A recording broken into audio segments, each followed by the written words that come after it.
Hello students, welcome to some education YouTube channel. આજના video લેક્ચરમાં આપણે જોવાનું છે ધોરણ 10ની અંદર પહેલું ચેપ્ટર જે છે એમાં સ્વાધ્યાય 1.2. 1.2ના દાખલા છે એ ખૂબ જ મોસ્ટ આઈએમપી દાખલા છે, કેમ કે આ દાખલા છે સ્ટાન્ડર્ડ જેને રાખવાનું છે, જે વિદ્યાર્થીને સ્ટાન્ડર્ડ રાખવાનું હોય એના માટે ખૂબ જ આઈએમપી દાખલા છે. તો જોઈએ આપણે દાખલા કઈ રીતના છે, થોડુંક નવું આવશે એના માટે પ્રમેય શીખવાનો છે પહેલાં. બરાબર, જોઈએ આપણે દાખલા. હવે આપણને આપેલું છે √5 અસમય સંખ્યા છે.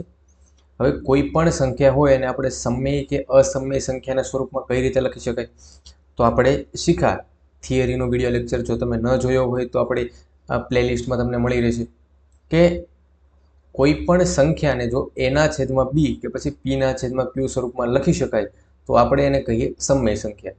અને જે સંખ્યા છે એ સમય સંખ્યા નથી એ કેવી થઈ જશે? ઓટોમેટિક અસમય સંખ્યા થઈ જશે. તો આવું છે આપણે થિયરીના લેક્ચરમાં જોયું હતું અને એનો જ ઉપયોગ કરીને આપણે અસમય સંખ્યા છે એ સાબિત કરીશું. પણ સૌથી પહેલાં છે આપણે પ્રમેય જોઈ લઈએ કે કોઈ પણ સંખ્યા છે એ એકબીજાના અવયવ ક્યારે હોય. ધારો કે પ્રમેય 1.2 શું કહે છે? આપણે વ્યાખ્યાયિત કરવાની જરૂર નથી, માત્ર સમજવાનો છે કે પ્રમેય 1.2નો ઉપયોગ આપણે કઈ રીતે કરીશું. કોઈ સંખ્યા લઈએ આપણે, માનો કે 16, બીજી એક સંખ્યા લઈએ 4. 16 છે એ સ્ક્વેર તો એનું વર્ગમૂળ 4 થાય, એટલે કે એ સ્ક્વેરનું વર્ગમૂળ a. ત્રીજી કોઈ સંખ્યા આપણે લઈશું p. હવે સમજો આ રીતે, એક સંખ્યા આપણે a લીધી કે પછી a સ્ક્વેર લ્યો, ઊંધું કરો કે પછી જે રીતે સમજો. કોઈ સંખ્યા a છે એને આપણે ઉદાહરણ તરીકે 4 લઈએ, એનો વર્ગ કરીશું એટલે કે એનો વર્ગ a સ્ક્વેર, તો 4નો વર્ગ થશે 16. હવે જો પ્રમેય 1.2 એવું કહે છે કે જો p છે એ સ્ક્વેરનો અવયવ હોય, એનો મતલબ કે p છે, p બરાબર આપણે લઈએ 2, p છે એ સ્ક્વેરનો અવયવ હોય તો p છે એનો પણ અવયવ થશે, એટલે કે 2 છે એ 4નો પણ અવયવ થશે. જો 2 છે એ 16નો અવયવ હોય તો 2 છે એ 4નો પણ અવયવ થશે. આ શુદ્ધ આપણે ઉદાહરણ સ્વરૂપે સમજ્યા. પણ પ્રમેયને આપણે સમજી શકાય કે જો કોઈ સંખ્યા p એ સ્ક્વેરનો અવયવ હોય તો આપેલી સંખ્યા p છે એનો પણ અવયવ થશે. આવું આપણને પ્રમેય 1.2 કહે છે અને એનો ઉપયોગ કરીને આપણે આ પ્રકારના દાખલા છે એ ગણીશું. શરૂ કરીએ આપણે દાખલો પહેલા. સૌથી પહેલા એ પૂછે આપણને √5 એ અસમય સંખ્યા છે. શરૂઆતના 2-3 દાખલા છે આ રીતના છે અને એક બીજી રીત આવે છે અસમય સંખ્યા સાબિત કરવાની, એ આપણે એની પછીના વિડીયો લેક્ચરમાં જોઈશું. હવે કોઈ પણ સંખ્યાને √5 છે, અહીંયા આપણને √5 આપેલા છે. કોઈ પણ સંખ્યા હોય એને અસમય સંખ્યા સાબિત ન કરી શકીએ. એના માટે આપણે ઊંધું ધારીને આપણે શરૂ કરીશું કે ધારો કે √5 એ કેવી સંખ્યા છે? સમય સંખ્યા છે. સમય સંખ્યા છે અને જો √5 એ સમય સંખ્યા હોય તો √5ને આપણે એના છેદમાં b સ્વરૂપમાં લખી શકીએ. બરાબર, b છે એ બરાબરની સામે જશે એટલે શું થશે? √5b = a. હવે બંને બાજુ છે એ વર્ગ કરશું.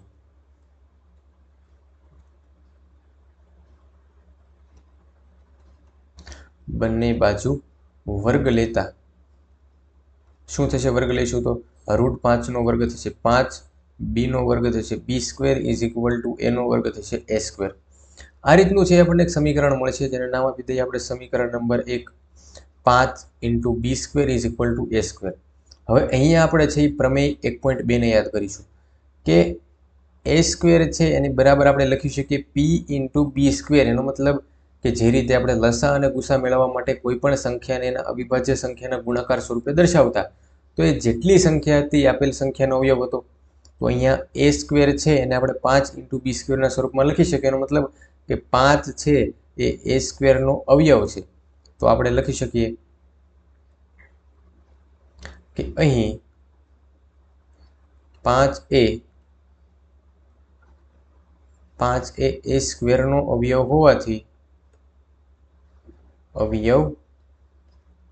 હોવાથી પ્રમેય 1.2 મુજબ 5 એનો પણ અવયવ થશે.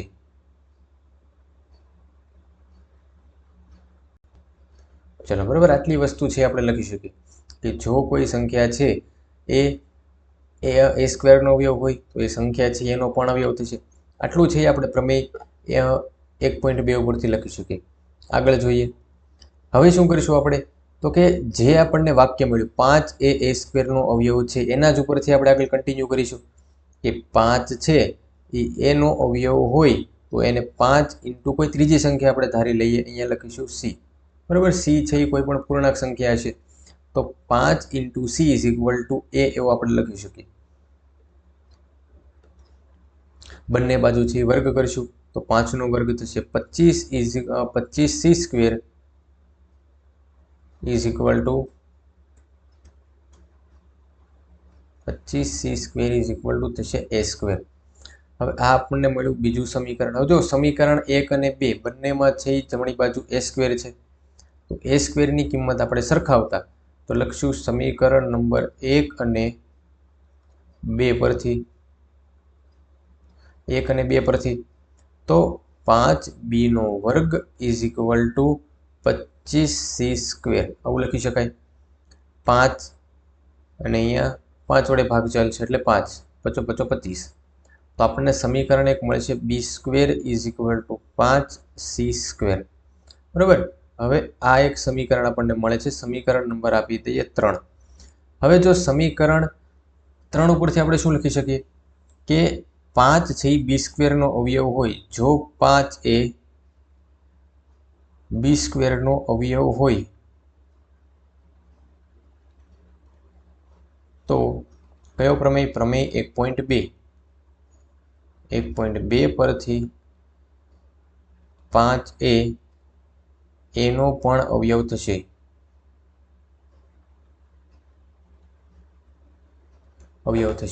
બરાબર, આટલી વસ્તુ છે એ આપણે લખી શકીએ. જેમ અહીંયા ડાબી બાજુ લખી હતી આપણે, જેમ એ માટે લખી હતી એ જ વસ્તુ બી માટે લખી હતી.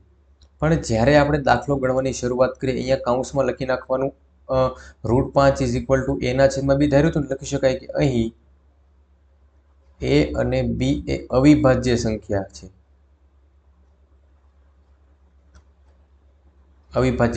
બરાબર, એ અને બી જે આપણે ધાર્યા છે ને અવિભાજ્ય સંખ્યા છે. જો એ અને બી અવિભાજ્ય સંખ્યા હોય તો અવિભાજ્ય સંખ્યાના કોઈ પણ અવયવ હોય કોઈ દિવસ સામાન્ય હોય નહીં. અવિભાજ્ય સંખ્યાને માત્ર 2 જ અવયવ હોય, એક અવયવ 1 અને બીજો અવયવ એ સંખ્યા પોતે. તો એટલા માટે જો અહીંયા એ અને બી બંને અવિભાજ્ય સંખ્યા હોય તો અહીંયા બી છે એ આવશે. બી કરી નાખજો. ચલો, બરાબર, 5 એ બી સ્ક્વેરનો અવયવ હોય તો 5 એ બીનો પણ અવયવ થશે. જો 5 એનો પણ અવયવ છે 5 બીનો પણ અવયવ છે, મતલબ કે એ અને બી છે અવિભાજ્ય સંખ્યા નથી. તો તેથી આપણી ધારણા કેવી પડશે? ખોટી પડશે. તેથી આપણી ધારણા ખોટી પડે છે. તેથી લખી શકાય કે √5 એ અસમય સંખ્યા છે.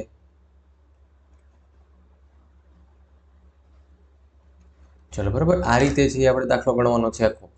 ફરી એકવાર જોઈ લઈએ આખો દાખલો કે શું આપણને કીધું છે કે ધારો કે √5 એ અસમય સંખ્યા છે એવું સાબિત કરવાનું કીધું છે. તો આપણે ઊંધું શરૂ કરીશું કે ધારો કે √5 એ સમય સંખ્યા છે. સમય સંખ્યા હોય તો એને એના છેદમાં બી સ્વરૂપમાં લખી શકાય. √5 ઇઝ ઇક્વલ ટુ એના છેદમાં બી. એ અને બી શું છે? અવિભાજ્ય સંખ્યા. √5 બી છે બરાબરની સામે જશે. √5 બી ઇઝ ઇક્વલ ટુ એ. બંને બાજુ વર્ગ લેશું એટલે 5b square is equal to a square મળશે, જેને સમીકરણ નંબર 1 નામ આપી દઈએ. હવે અહીંયા આપણે પ્રમેય 1.2 નો ઉપયોગ કરીશું કે જો 5 છે એ a સ્ક્વેરનો અવયવ હોય તો 5 છે એનો પણ અવયવ થશે. આ આપણને જે વાક્ય મળશે આના જ પરથી આપણે આગળ કન્ટિન્યુ કરીશું કે 5 છે એનો અવયવ છે એટલે 5 ગુણાકારમાં કોઈ પણ સંખ્યા 5 into c is equal to a. બંને બાજુ વર્ગ લઈશું. 25c square is equal to a square. સમીકરણ 2 આપી દઈએ. સમીકરણ નંબર 1 અને 2 માં બંને પરથી છે a સ્ક્વેરની કિંમતને સરખાવતા 5b square is equal to 25c square. છેદ ઉડાડશો એટલે આવશે b square is equal to 5c square. જો 5 એ b સ્ક્વેરનો અવયવ હોય તો 5 છે એનો બીનો પણ અવયવ થશે. અને જો 5 એ એનો પણ અવયવ હોય બીનો પણ અવયવ હોય એનો મતલબ a અને b એ અવિભાજ્ય સંખ્યા નથી. તેથી આપણી ધારણા છે એ ખોટી પડે છે. એટલા માટે √5 એ કેવી સંખ્યા થઈ જશે? અસમય સંખ્યા થશે. સમય સંખ્યા તરીકે આપણે ધારી હતી પણ સમય સંખ્યા થશે નહીં. તો આ રીતે આપણે કોઈ પણ સંખ્યા છે ને અસમય સંખ્યા સાબિત કરી શકીએ. બરાબર, તો આજના વિડીયો લેક્ચરમાં આપણે એટલું જ રાખીશું. અને પછીના વિડીયો લેક્ચરમાં આપણે આ જ રીતના જે બે દાખલા છે 1/√2 કઈ રીતે ગણવું આપણે જોઈશું. આ જ રીત આવશે, કોઈ પણ જાતનો ફેરફાર નહીં, માત્ર √5ની જગ્યાએ 1/√2 મૂકીને ગણતરી કરીશું. તો મળીશું નવા વિડીયો લેક્ચરમાં, જેમાં બીજી રીત કે જે કઈ રીતે અસમય સંખ્યા મોટી આપેલી હોય તો એનો જવાબ છે ગણવો. બરાબર, સ્ટાન્ડર્ડ જેને રાખવાનું હોય જે વિદ્યાર્થીને, એના માટે ખૂબ જ મોસ્ટ આઈએમપી દાખલા છે. તો મળીશું આગળના વિડીયો લેક્ચરમાં. વિડીયો ગમ્યો હોય તો વિડીયોને લાઇક કરી દેજો, ચેનલને સબસ્ક્રાઈબ કરવાનું ભૂલતા નહીં.